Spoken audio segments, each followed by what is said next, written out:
Oh, hey there. Happy New Year. Welcome to another edition, the first edition of What Barrie's Talking About from Barrie 360 for 2026.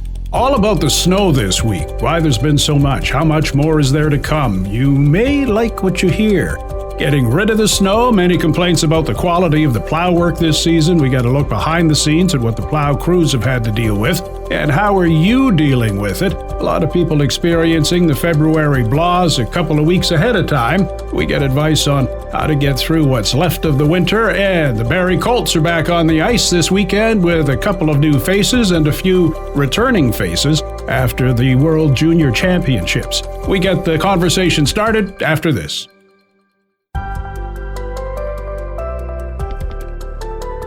This is What Barrie's Talking About from Barrie 360. I'm Dan Blakeley. There's an entire generation that has never experienced this kind of a winter, this much snow in such a short period of time. I remember this kind of winter in the 1980s in Barrie, and before that growing up in Toronto. But we've had it pretty easy for the past few years compared to this. We're joined by climatologist David Phillips for an update. David, I generally don't have a problem with the snow. I like the snow, but I've gotten used to getting it over a longer period of time.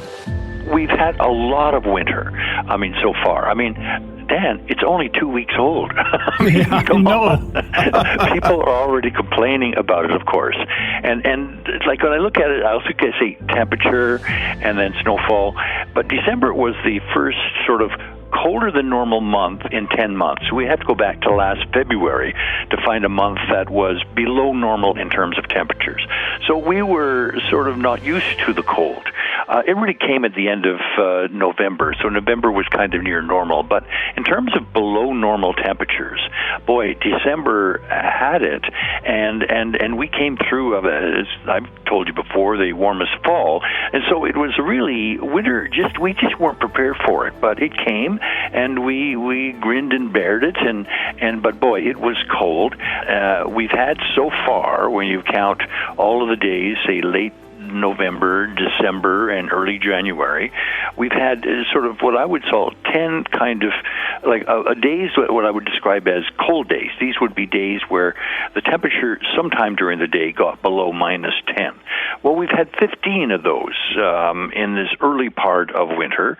Last year we had 5 in that same period, and the normal would be about 10. So certainly the temperature has been below normal, and of course we got the polar vortex. In fact, the coldest temperature that we've had this winter came about the 8th of December. I got down to -19.5, not -20, which is definition of a cold day, but -19.5. We did get on January the 1st another day -19. So a couple of really cold days, but really it's been not the cold that is, I think, has written the story about this winter so far. Now, we've had some bouts of freezing rain. I remember I think it was December the 28th, that Sunday, we had almost every kind of precipitation in the lexicon of meteorology. We had rain and freezing rain and ice pellets and some snow, but not nearly as disruptive as what we saw late last March. But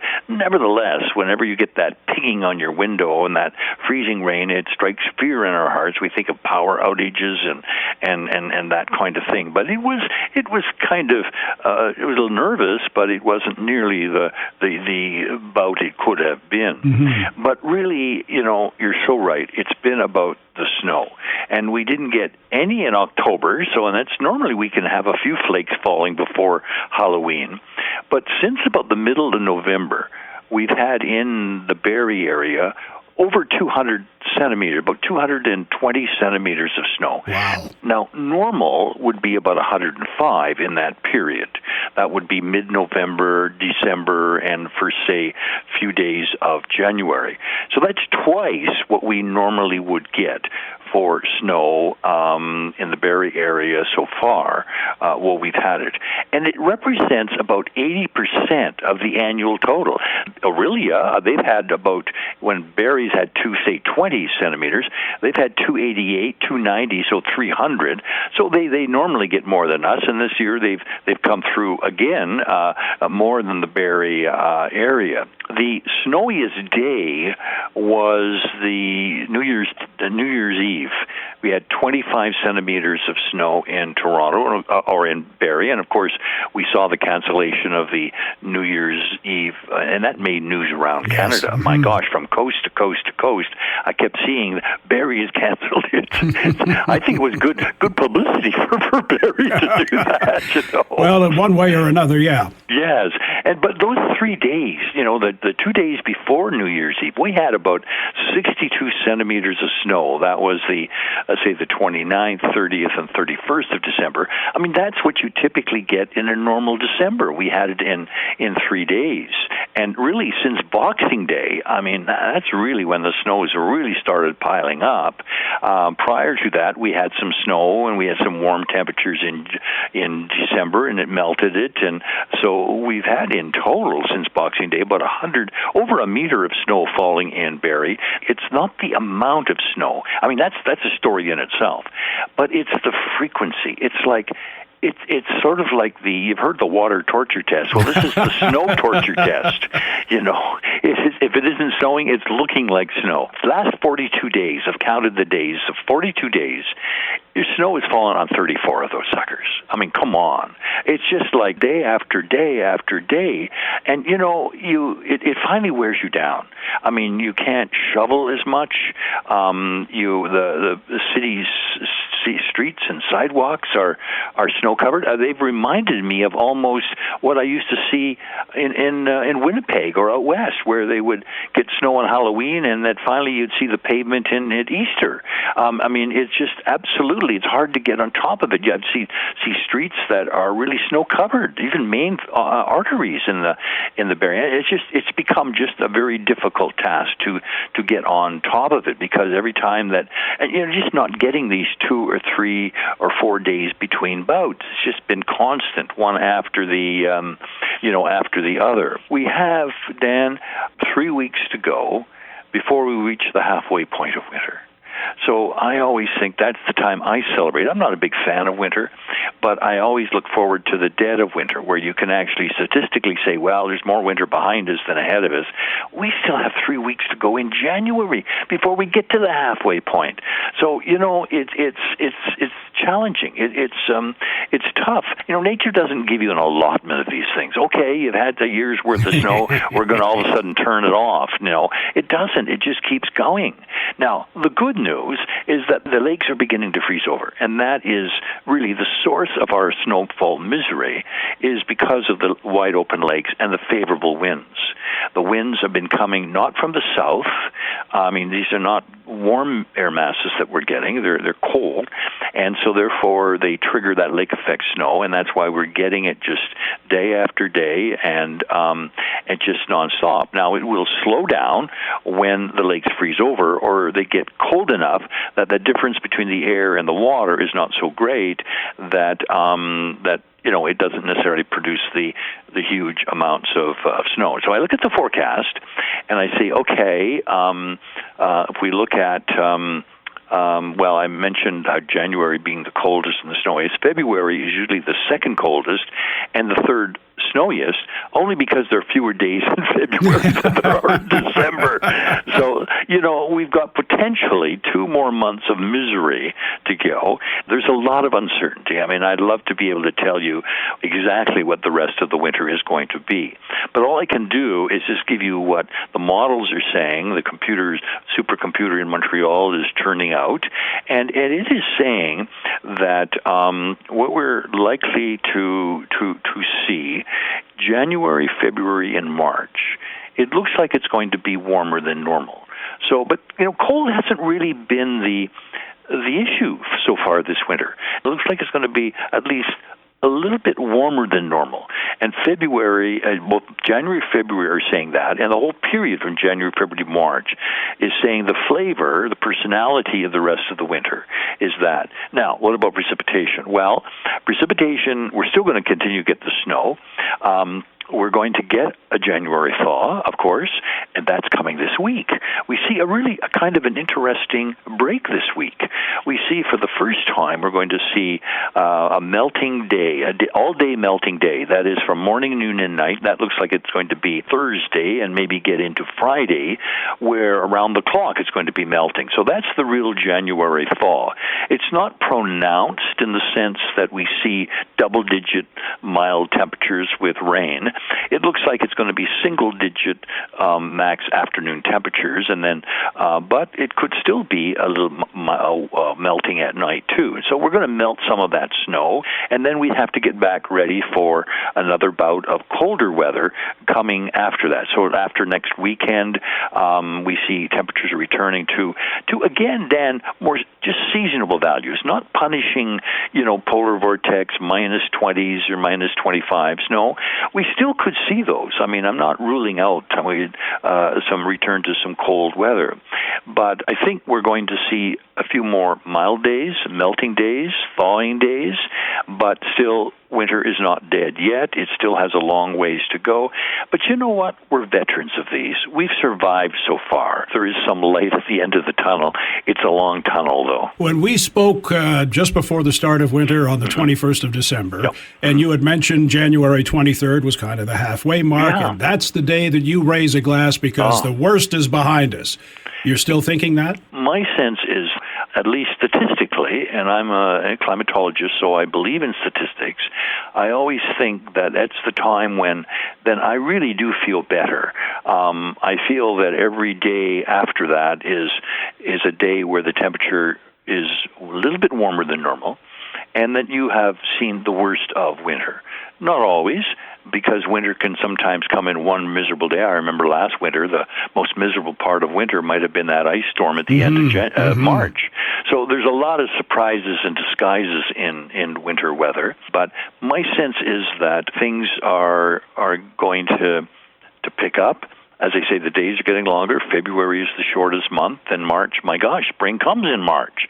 So, my gosh, I think we've, at least what we've got rid of is the first kind of month of winter. So at least more than a third of it is over.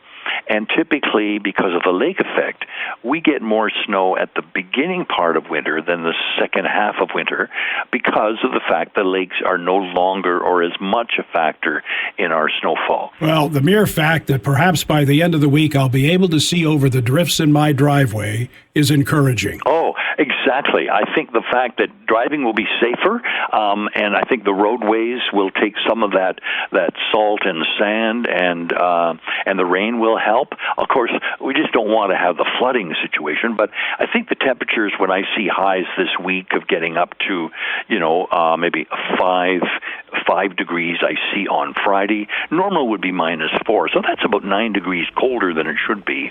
And so nature is, whatever it's given, it's also going to take away from that melting and that rain. It's going to be a bit of a warm rain, but it will, so you're right, it's going to remove some of that mounds of snow that we've got so that we'll be able to but make sure that you have your windshield wiper fluid filled up, because that's what you're going to need when we get this January thaw towards the end of this week. Always fun talking with you, David, and I have a hunch we'll be talking again before the first day of spring. Good. I always look forward to it. Thank you, Dan. Thanks, David. Take care. Now. Okay, so we've had all this snow. We're running out of places to put it. Plow drivers have been trying to keep up, but it's been difficult, and there has been complaining. Lots of complaining about streets and sidewalks not plowed, steep snowbanks and windrows. This has not been an easy task this year. Barrie 360's Ian McLennan getting a snow plowing tutorial from Barrie's Director of Operations, Dave Fryery. Dave, we had obviously quite a bit of snowfall in November, and we had quite a bit of a melt too. But the past 2 weeks, the Christmas break, New Year's break, it has been non-stop. Before we get into the nitty-gritty, how challenging has it been for you and your crews?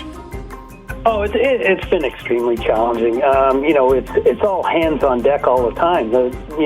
Having folks working 12 hours a day for 5-6 days in a row is difficult and hard on them as well. We do have to give them a rest every now and then. It's Ministry of Transportation standards. They are, able to take some time off, but then you just have to put somebody else in that plow and keep going. But it's been certainly tiring. And Dave, with how many plows operators do you have in terms of that are city run or contract? And if I could follow that up with some people saying on social media or what have you that maybe it would be better than in their optics that if we had no contractors and just city run, the job might be done better. It's a balancing act that we do. So we think we've hit the perfect sort of balance between city and contractors. We always prefer to use our own staff when we can, but if we hired another 30, 40 drivers on the city's side, it's keeping them busy all year round. Then you have to find something for all those staff to do during the summer months. I know there's a lot of potholes and grass to cut, but just keeping everybody busy they can get difficult. So, we think we've found a good balance, and we've been running with that for a number of years. We've got 18 contracted plows. Internal, we got 13 sander salters, 6 plows, 16 combo units. The sidewalk plows are a little bit more heavy on the contracted side, so there's 26 of those. We've got 17 contracted sidewalk machines and 9 City of Barrie machines. And I guess there's a budget component to all of this too, right? If you want more that's city operated, there's a cost there. Oh, absolutely. So if you wanted to have shorter routes. So we talk about, how long it takes to get around a route. So the residentials, it's about 6 hours to get around a route. Secondaries, about 8 hours to get around a route. Residentials, 12 to 24 hours to get around a single route. How do you increase the level of service? Well, you shorten the routes. So, to even see a difference, you'd have to add 8 to 10 plows and staff and shorten each route. So, it's a balancing act. I can tell you that, over the last 3 years, we've met the municipal maintenance standards for highways as set out by the province 100% of the time. People will request, quicker, better, faster service, but, again, like you mentioned, it does come at a cost. And you say you've met those requirements. Maybe just break it down, massage it a bit for us. What does that mean? Well, so you can find all this information on our City of Barrie website, and again, all we have to do is post our level of standard.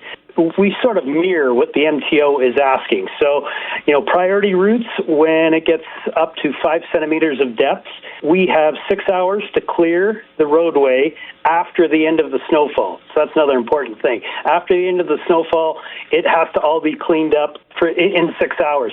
The problem we've been running into, I don't even know if we've had a 6-hour break in the last 2 weeks between snowfalls. So it's just constant. And then that has been where it seems that there's been a salter plow out since Christmas Eve, and you have the ice as well. So what have been some of the challenges that Mother Nature has thrown your way over the past 2 weeks? Oh, it's I don't know if there's too many to list, but so last week, for example, extremely tough conditions. We're doing the main arterial roads and the our plows are out there 24/7. The problem was the temperature got down to about minus 20, minus 25. Well, salt stops working at around minus 10. So, it doesn't matter if you put a bunch of salt on it, it's not going to melt and clear the roadway off.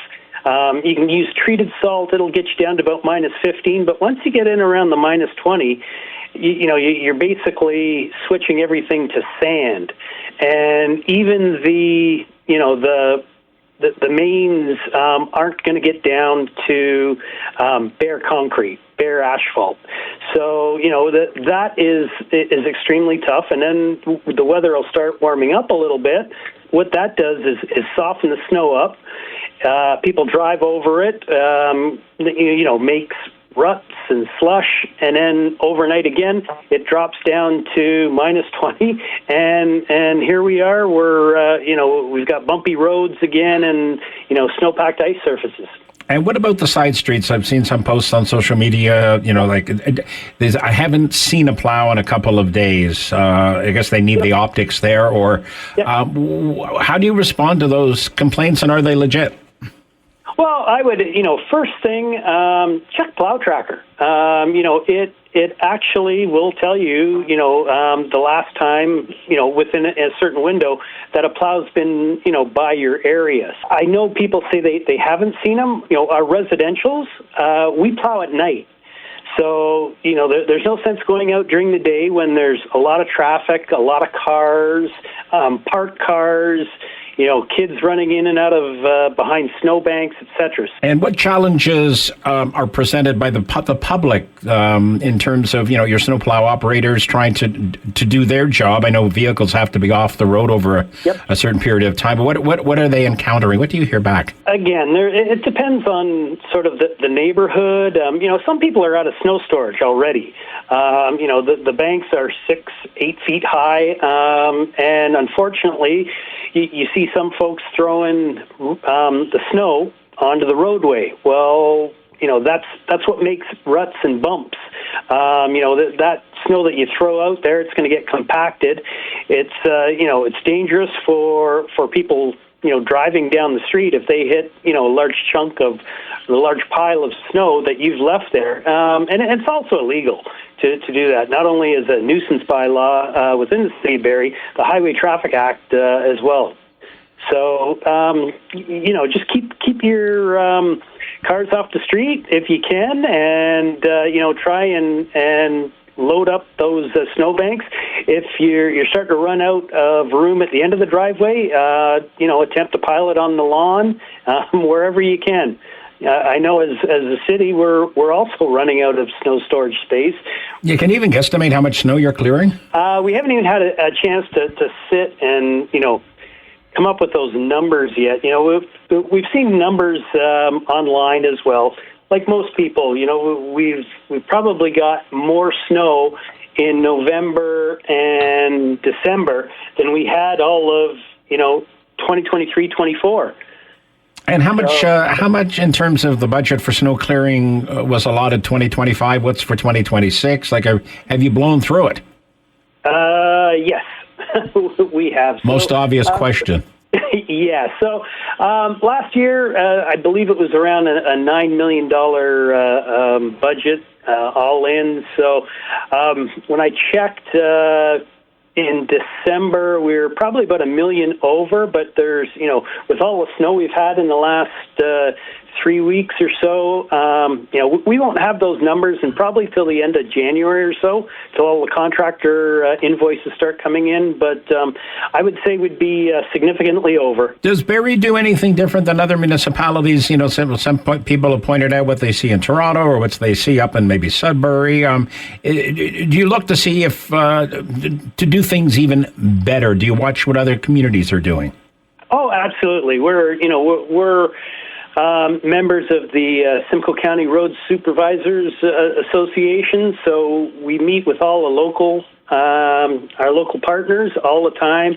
There's many associations that we're members of, and we all share information. Barrie typically is one of the municipalities that other municipalities call to see how we're doing things. We have looked into the windrow snow removal. That's a hot topic.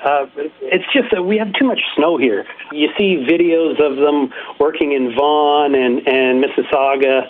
They're working with banks that are maybe 2 feet high. When you get the bank 6-7 feet high, the machines can't even go up that high and pick it, as we were doing downtown, doing snow lifts. So industrial blowers, triaxle dump trucks, and we're just removing it. There's no sense just pushing the snow around at this point. We got to remove it. It's an extremely slow and expensive process. Previous years, we haven't even had to do a snow lift downtown. But this year, we're into 2 already, and we've got 3 months left of winter. So no complaining about heat and humidity in July. No. Well, we'll probably still have snow at the Operations Center in July. I bet. Yeah, I can do some skiing there. Thank you very much, Dave. Alrighty, take care. Right then, so how are you dealing with all the snow? Not the shoveling and the driving through it. How are you coping with it? Here again is our Ian McLennan getting some advice from Dr. Genevieve Monahan, a psychologist with Waypoint Center for Mental Health Care in Penetanguishene. We're through the Christmas period, and I think for some people, after all the hype and hoopla, it can be a bit of a letdown. But when we roll into the month of January, February, a lot of gray out there, not a lot of sunshine. What can people do to lift their mood?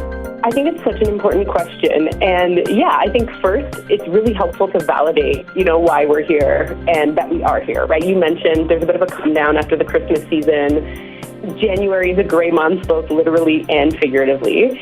And, you could argue that we're not designed to be commuting to work when it's dark and coming home when it's dark, right? So there's a very real kind of biological, physiological reason why people find themselves in a low mood and kind of having that winter blues. So first, let's acknowledge that it's a shared experience and a lot of people feel this way. And there are things that we can do to shift out of that mood. So one of the things that happens when we're in this place, this kind of January winter blues, is that we have this tendency to withdraw and hibernate. And part of that is normal, part of that is biological again. And a little bit of that is okay, right? You cozy up by the fire, watch your Netflix, that's all great. Until it's not. At some point, that starts to perpetuate a low mood. So if we want to start feeling better, there's a couple of actual therapy skills that are helpful.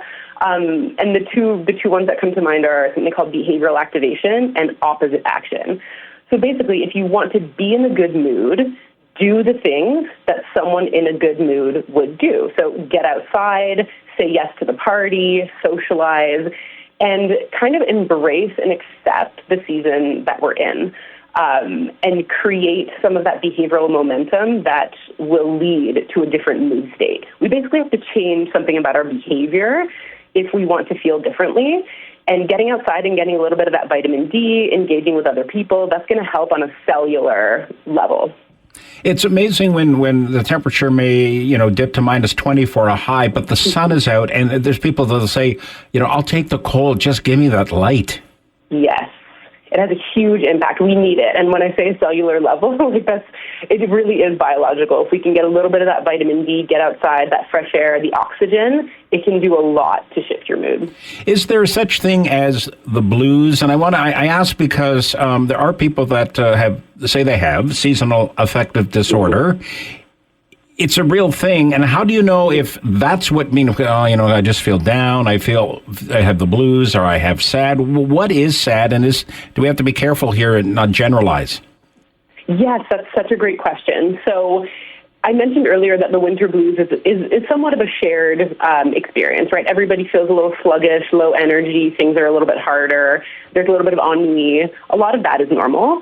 If that got to a place where symptoms of depression, let's say, like low mood, self-criticism, inactivity, social withdrawal, and hopelessness, if that got to a place where it was severely affecting someone's functioning, they couldn't go to work, they were letting responsibilities lapse, and it was having a measurable impact on that functioning, either personal, professional, social, and it was happening in that cyclical pattern, right, where it seems to come around when the time changes. That is entering into clinical territory. That's where we might be considering seasonal affective disorder, something that's a little bit more clinical. And in that case, my suggestion would definitely be to work with a professional. And actually, I'd love to leave or provide a resource that would be really helpful. The website therapyontario.ca will allow someone to self-refer to something called the Ontario Structured Psychotherapy Program. And it provides evidence-based, really strong support for clinically severe symptoms of mood and anxiety concerns. So if it was really crossing that threshold of significantly impacting someone's functioning, it's time to get some help. And how do you, when you cross into that threshold, I mean, obviously SAD is real. Is it gradual? I'm just kind of curious how you go from just, not thrilled with the weather, you're down, and then it really takes hold. It can be tough to fully ascertain that. It would be important to work with a diagnosing professional, so a doctor or a psychologist or someone like that, to really understand how severe is this. Because if you're in that blues place, it doesn't feel great. But how do you know if this is something you'll come out of or if this is something that will persist? And it's a little bit different for everyone. So I think on an individual level, if it feels like, oh my God, like I can't overcome this, and it really just feels like someone feels stuck, that's when I think it's important to, talk to a professional. Someone can do a psychological assessment, determine if we are in that clinical territory or if it's more of that kind of general malaise that we all seem to feel this time of year. Now, the days are slowly getting longer. And what we used to do here at the radio station each morning, we used to tweet out 2 minutes extra of daylight and a picture of, something bright. And the next day would be, a minute 30. And people really responded to that. It was almost something, hey, to look forward to. And I'm just curious if that's something, too, where you maybe find something positive down the road, look ahead and say, you know what, it's going to get better. Absolutely. I think one thing that can be really helpful is acknowledging that this won't last forever. Little things like that example are so great. It's something daily that you can look forward to. I've seen these memes on Instagram around, in 30 days we'll have an hour more of sunlight or something like that, or the sun will be setting at like 5:45 instead of 4:45 or whatever it is. And I think that just helps people remember that, okay, like this is not perpetual. It will pass, it's temporary, and it's manageable. And we've been here before, right? This happens every year. So I think those are helpful reminders. But also in terms of having things to look forward to, that also really does help. And for some people, maybe that's a trip over March break. That's not possible for everyone. But scheduling little things here and there that you really can look forward to, social activities or trying a new sport outside, creating a situation where you're trying something new will create a positive mood state. From the snow to the ice, a couple of new faces will be in the Barrie Colts lineup when they hit the ice this weekend. More on that with Barrie 360's Julius Hearn and Colts broadcaster Gene Pereira. All right, we have lots to get to this week, Gene. Trade deadline's coming up, and then we're also coming off the World Juniors, so we got a lot of things to kind of go over. Let's start with the big trade we saw on Tuesday. The two top scorers for the Brampton Steelheads, Parker Von Richter and Mason Zabaski, coming over to the Colts. Sam Black goes over to the Steelheads, along with a bunch of other draft picks. This is a huge trade for the Barrie Colts this week ahead of the trade deadline. What did you make of it? Yeah, it's definitely a deal that's going to help him here. And Zabeski to get, a gritty forward that can put the puck in the net, which they're looking for some scoring up front. And this is a guy that competes. He's the captain of the Steelheads, so his leadership qualities are there. And again, this is a guy that's going to play top six, and provide some offense. And he's a player that you love to watch because he's not afraid to go in the so-called hard areas of the ice to get the job done. So it's a nice addition up front. And Parker Von Richter, that's a huge addition back on the point.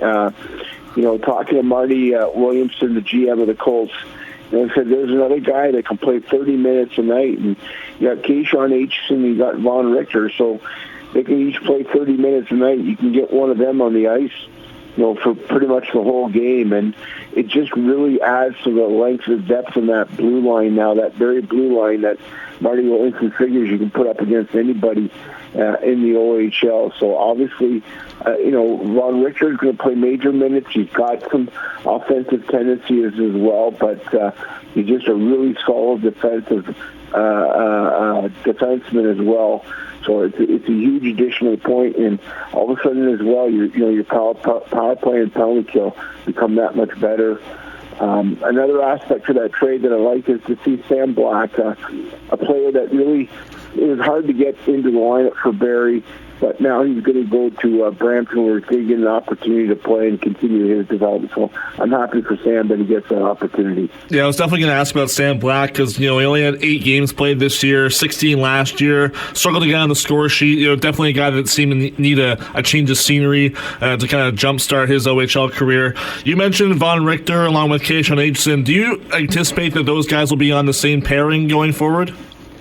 Well, that's a good question. We want to shut down, but I think you're still going to see Aitchison and Passmore and maybe Elias and Von Richter. That's a good question. I mean, Coach Jones Moskowitz, he's got some defense, a pretty nice blue line to, and the way young Cole Emerton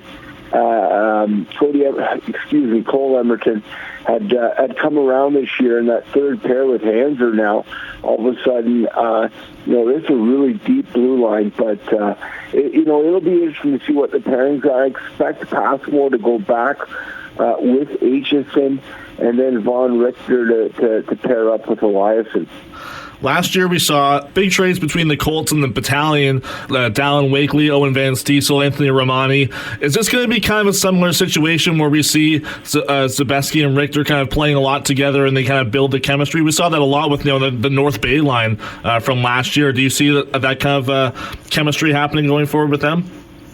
Yeah, it's a thing that makes sense. When you got two guys that have spent their whole career together, there's that chemistry, there's that and I think coaches, recognize that, and they often put that together. So I wouldn't be surprised to see that at all with these guys going forward. But it just really changed the makeup. You had 2 impact guys like that, and your lineup's just that much deeper, and the options are that much deeper for a head coach. And it'll be interesting to see. The so-called thing with the Colts was they wanted to add some scoring depth, and Zabeski will help up front. Von Richter can add a bit of that on the blue line, but all of a sudden, they have a lot more options in terms of specialty teams and just units that they can get out there. It's really cool seeing Von Richter and Zabeski. They're kind of like side by side in so many different categories because playing all together with the Steelheads, they're top 2 scoring on that team before they got traded over. But they're also both committed to New Hampshire for next year, the University of New Hampshire and the NCAA next year. I did want to ask about Zabeski because he's an overager. How does he affect kind of the overage roster situation with the Colts this week ahead of the deadline?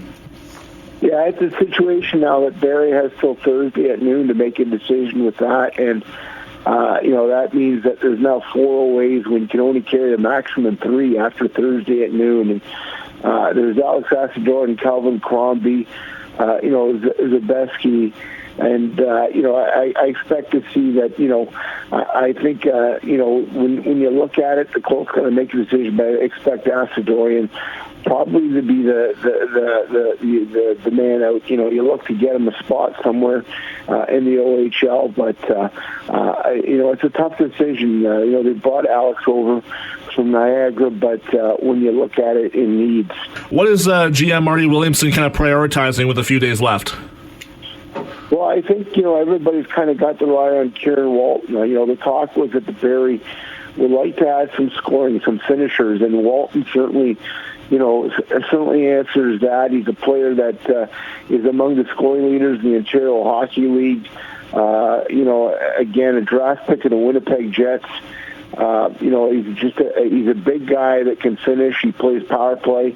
I think he's kind of a one to watch for here in the last couple of days. But, like everything at this time, Julius, it comes with a big price. And there's going to be a big price on Kieran Walton. So the Colts, talking to Marty Williamson, he said he wanted to reward the team for being able to climb into a top spot in the Central Division. And, he's done that here.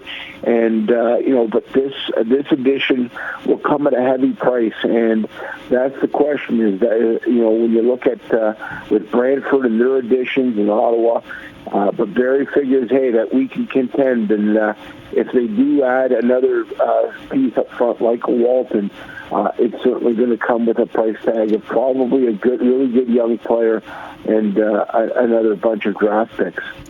Obviously, Walton, the big name. We've seen a lot of big trades already this week in the OHL. A lot of big names heading into new places. Are there any other names that we could see change cities this week? Well, I thought two names that kind of got removed from that were interesting was that World Juniors was Zane Perek, who Calgary had sent and loaned to the World Juniors, but they called him back. And there's an opportunity that Michael Misa had only 7 games, and once you play your 10th game, that first year the contract kicks in, and because of injuries, Misa had only played 7, so there's a thought that maybe he gets returned back to Saginaw, and that becomes a big trading piece for the rebuilding spirit. But recently San Jose announced that they're going to bring the Misa would come right back to the team. So, I mean, those were two names that were taken off the block. That were big time. But when you look at it, I think Walton's kind of the prime guy left, and again, I think when you look at Peterborough, what do they do with Novotny? Do they move him?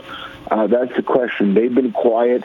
They haven't moved in either direction, but they kind of sit back and look and say, okay, we're going to rebuild. Or after all these moves, Owen Sound's another team. Dave Budkowski on the backhand.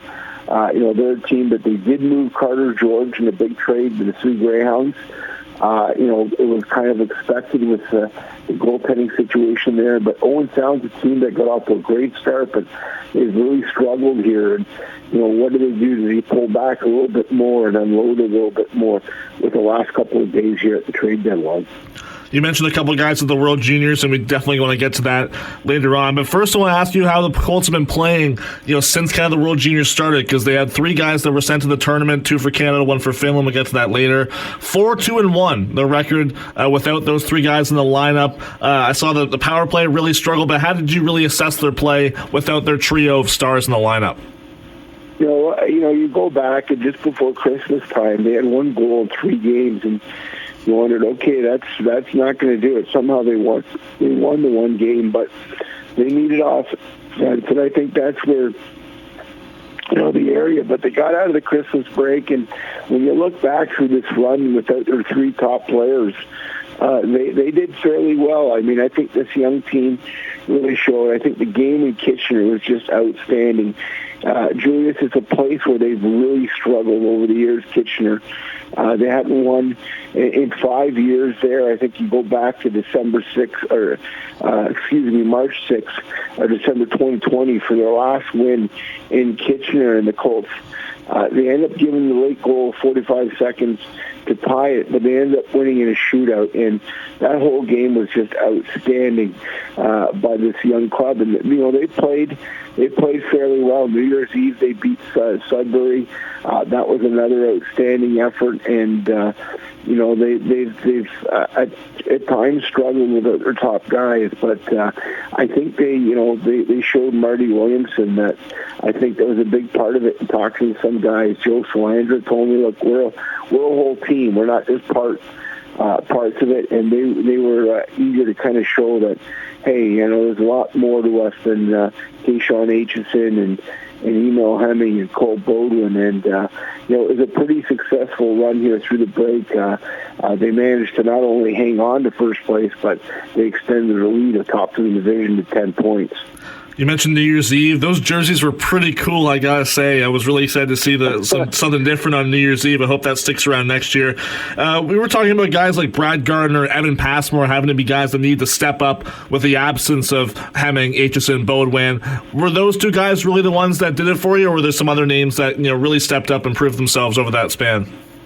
Yeah, Gardner had some big points. He's continued to kind of score, and Passmore, who kind of returned home to Kitchener, being from the area and in front of a lot of fans, family, just had an outstanding game in Kitchener. And again, he's just one of these big shutdown guys. And last year when Bo Wakey went away to World Juniors, Christian Bertucci really stepped up, and I saw a lot of similarities with Passmore this year with Keyshawn Aitchison back there.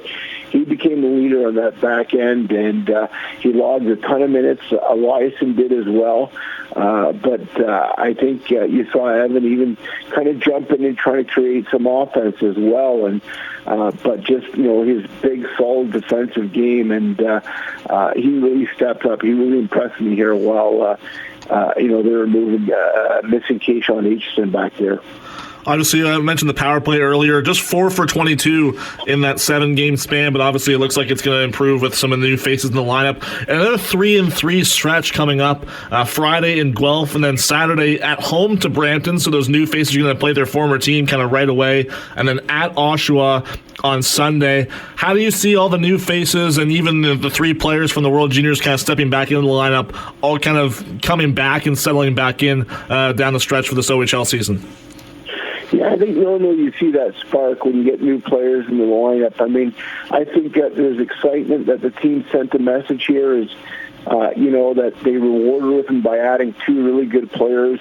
And, we'll see if they add any more. But and then you got Bolin Hemming and Keyshawn Aitchison getting back in the lineup. So that'll be big. The games. I mean, Guelph has taken a step back too. With being the Memorial Cup host, they look more to the future. You got a Brampton team that is rebuilding, and they did the proper thing by moving their big parts to get future pieces. And then you got the Oshawa Generals have really loaded. So there's an opportunity here for Barrie.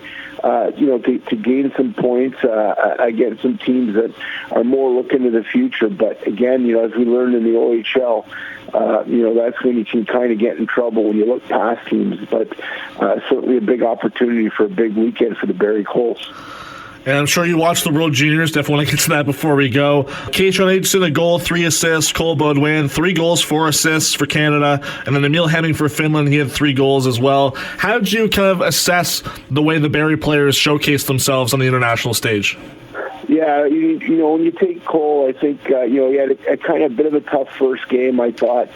But after that, he got stronger as the tournament went on, and Dale Hunter really relied on him, gave major minutes at third line with O'Reilly, and Desaulniers, I think, was pretty good. So I think Bowden, he showed well. I mean, he played major minutes, they relied on him a lot, and his play got better as the tournament went on, and he also provided some offense, and that's the new Cole Bowden that we see.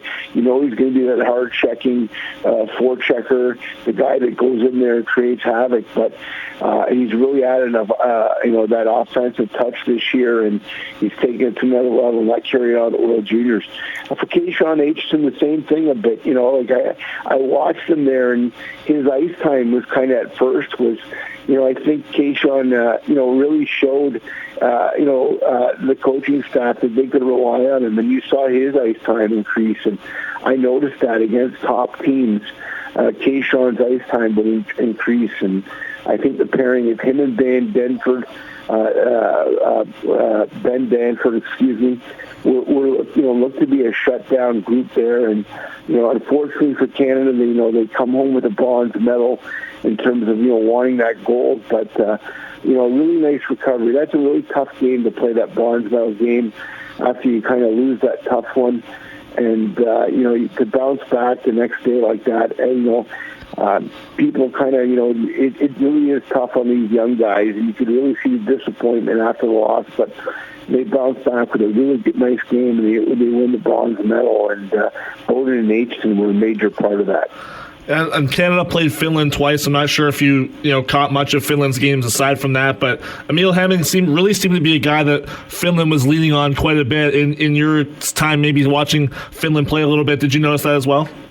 Yeah, he took another step in his tournament as well. And, Emil's one of those guys that last year I think he was there, and, but this year he played a much bigger role. He was wearing a letter. I think they counted on more. He was among the leaders in shots on goal, which just tells you how effective Emil was in the tournament. And again, I think he's just taken his whole game to another level this year in Barrie. Not even without the puck, his defensive play has just really stepped up here. And, Emil was a first-round pick of the Dallas Stars, and he came to Barrie, took a little bit of time last year to find his way, had a really strong second half, continued that in the playoffs, but he's taken his game to another level, and I think I saw that at the World Juniors as well. Playing among the elite players in the world, he certainly stood out.